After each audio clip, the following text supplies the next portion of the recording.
Your individual health as a Muslim, your imani spiritual state and mind, is very much connected to the health of the ummah. And when Allah subhanahu wa ta'ala sees that the health of the ummah has reached a particular nisab, a particular threshold, only then will Allah Almighty cause the earth to shake, and only then will He support us. There is a certain threshold that we have to reach, and that is collectively, not just the people of Gaza, that's all of us. Because the ummah is made up of nations. Nations are made up of cities. Cities are made up of towns. Towns are made up of streets. Streets are made up of households. Households are made up of individuals.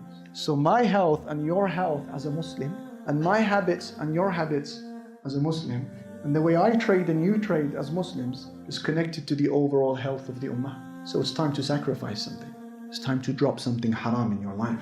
It's time to realize that if you're spending your God-given youthful hours on TikTok and Snapchat and responding to every DM that comes your way, spending your time following the latest goss on KSI and Logan Paul and Nicki Minaj, and who is twerking where, and what rave is happening where, and the latest song and the latest trend and the latest palette of makeup, if you're spending your hours searching for the next alcohol-based or nicotine-based or shisha-based or riba interest-based business, then realize that you are prolonging the suffering of the ummah. That's how you need to see it.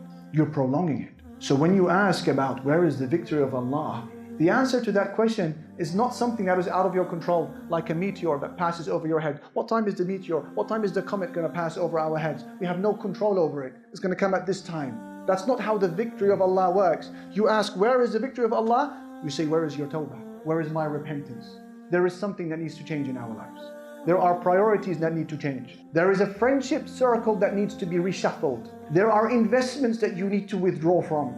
There are certain habits that you need to cut off. There are certain websites and images that you need to abstain from.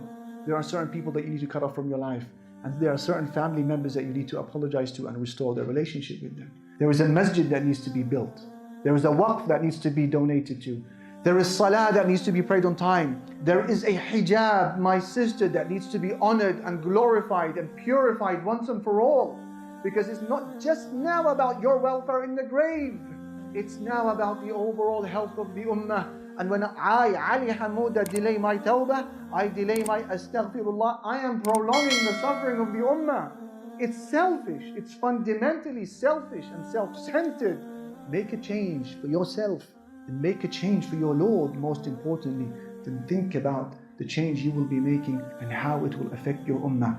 Up until we do that, then we're going to need a few more earthquakes, or we're going to need a few more disasters, or we're going to need a few more wars upon Gaza and elsewhere, until we manage to wipe away the sleep from our eyes and to realize Tawbah is what the people of Gaza require from us. Much more than our money, and much more than our retweeting and resharing of their content. What they really need is a worldwide apology to Allah Jalla Jalaluhu. And that's something within my hands. That's something within yours. Beware of being that man, that woman who reshares good content online, and then you tap your chest and you sleep well that night thinking, I've supported the cause of Palestine. No, you haven't. And if I delay my tawbah for one extra day, then I put myself on the list of betrayers who have betrayed this ummah. Don't be that man. Don't be that woman, my brothers and sisters.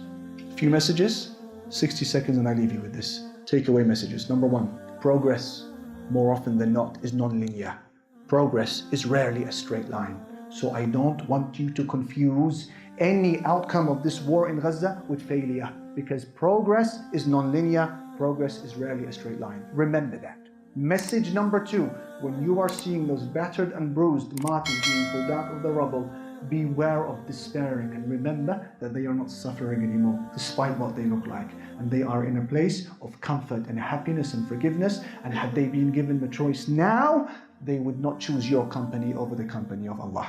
Those wives would not want to be back with their husbands. Those husbands don't want to be back with their wives. Those children don't want to be reunited with their families in dunya, because they are with who? إِنَّ الْمُتَّقِينَ فِي جَنَّاتٍ وَنَهَرٍ فِي مَقْعَدِ صِدْقٍ عِنْدَ مَلِيكٍ مُقْتَدِرٍ. Allah said the people of piety will be amidst gardens and springs, in a seating of honor next to a sovereign and capable king.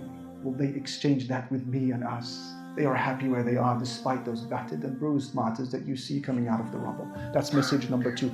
Message number 3, this universe belongs to Allah. The land is His, the sky is His, the decree is His, the creation are His, the command is His, the first and last is His. So beware of objecting at the decree of Allah. He manages us, His creation, as He wills. Beware of objecting at the decisions of Allah. And the fourth and final message I leave you with, remember that your individual imani health as a Muslim young man and woman has a very strong integral role and connection to the overall health of the ummah. Don't be that person who prolongs the suffering of this ummah, and make your ultimate contribution a tawbah that you offer to Allah subhanahu wa ta'ala. We ask Allah Almighty to forgive us. We ask Allah Almighty to liberate Al-Masjid Al-Aqsa and Palestine and all of the lands of the Muslims. Walhamdulillahi Rabbil